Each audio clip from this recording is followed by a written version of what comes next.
What's up, folks? We're just gonna put a rib nut in a frame so we can mount that radiator. So, I don't know, I've got some of the stuff already prepped. Got the little rib nut kit out, and we're gonna give it a whirl here.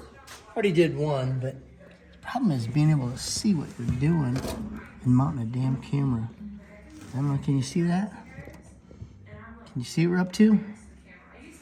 Oh no, the drill's underneath it too, of course. How's that? I can't see because this thing's tucked. Wow, that's a terrible view. I'm gonna try to raise it up. Stay with me, folks.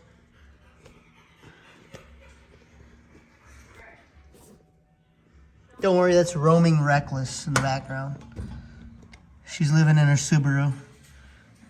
Cool chick, having some fun. All right. I'm trying to pick up some food tips, seeing what they're eating.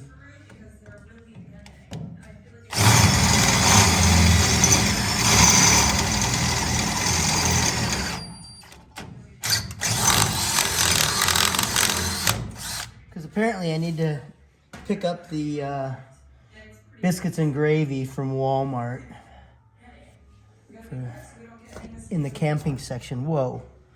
And that one in front of it? All right.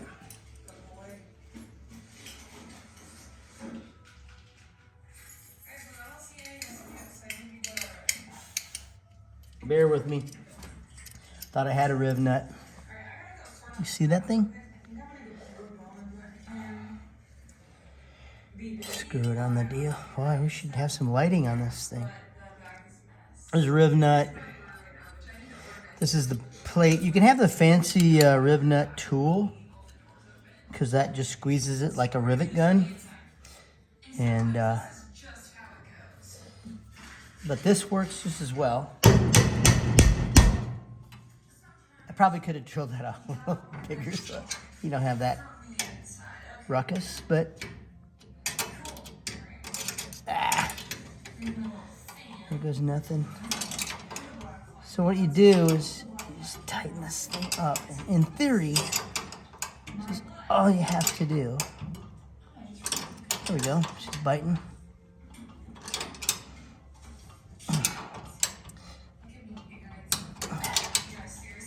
Yeah.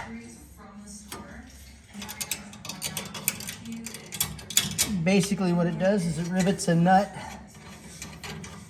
inside the frame rail, and you don't have to put nuts behind it to hold the bolt. You just put a quarter, 20 bolt in there, and that's what we're going to use to hold down the radiator support. Anyways, folks, that's all I got. We're out of here. Buy a rib nut kit.